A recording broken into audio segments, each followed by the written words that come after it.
When I mention weapon combinations in Team Fortress 2, you might think of some obvious ones like the Bushwhacker Jarate combo. Vuincent. These weapons work great together as they support each other's weaknesses and turn them into something even greater. When equipping the Jarate, you give up the possibility of having the SMG as your secondary, which tends to come in handy in close to mid-range combat. However, pairing this with the right melee, the Bushwhacker, a weapon that typically would not grant you any crits, you turn this downside to an upside and can kiss those sneaky Frenchmen goodbye. Merde.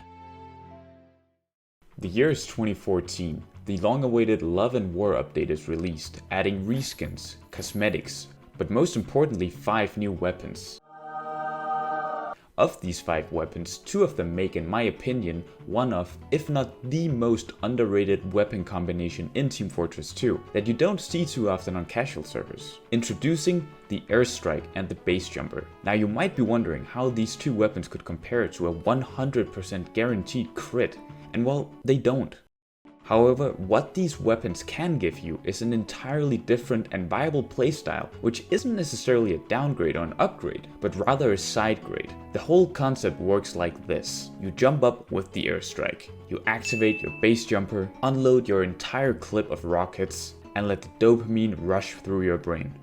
Now I know that was just 1 kill, but you guys should get the idea by now. As long as you manage to get some kills and survive, this will increase your clip size and give you even more damage for the next jump. Now, obviously this doesn't come without a downside. The Airstrike damage and blast radius are both nerfed, making it more difficult to rely on splash damage, and will require more rockets to take down an enemy. Compared to other primaries like the stock, this forces you to hit your rockets closer to your targets, a sort of lower skill direct hit.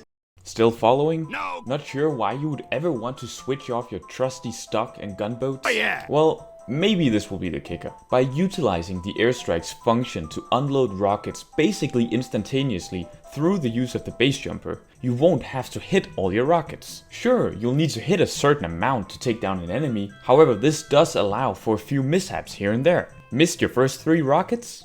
Well, no problem, because you have 5 more in the chamber. Oh, did I also mention you can negate fall damage using the base jumper? Not so bad after all, huh?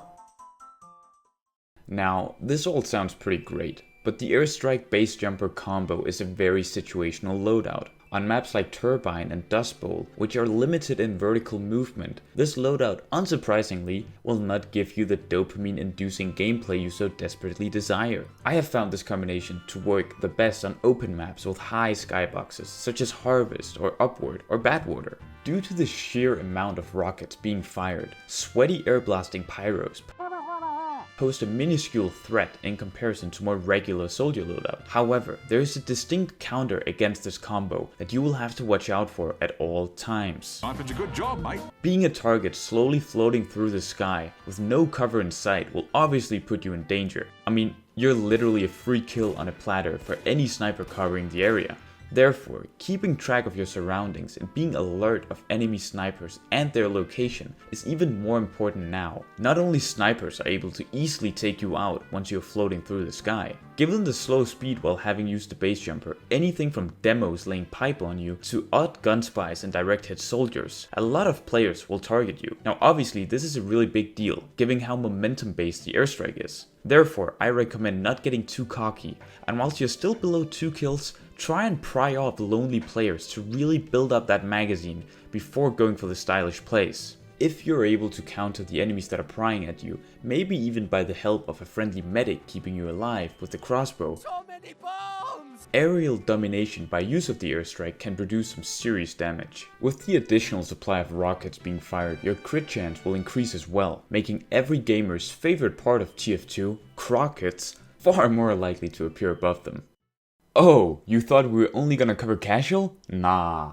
By using the Airstrike in MVM, you can take the upsides of the weapon to an extreme. When fully upgraded, the weapon boasts a total of 16 rockets, obliterating the health of giant bots and waves of smaller ones. Pairing this with a crit canteen can have huge potential. Now, I'm not the most expert MVM player, so as for upgrades, I honestly couldn't tell you what is the best at the beginning. However, I have found reload speed, clip size and damage to be very useful.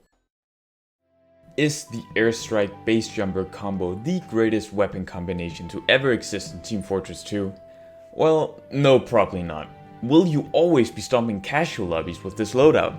Well, also no. However, in a game with hundreds of different weapons and plenty of ways to combine these weapons, I often see TF2 players fall into routines of only running the same loadouts every time they play a certain class. I'm guilty of this too. You practice with a weapon, get good at it. Yeah. So why would you ever want to switch into something new, something different, which you may suck at? I believe the airstrike base jumper combo to be one of these loadouts that are perfect for trying something different, which can also be a ton of fun. And that is what this loadout is. A great gimmick you can whip out from time to time when the good old stock gets a little too stale.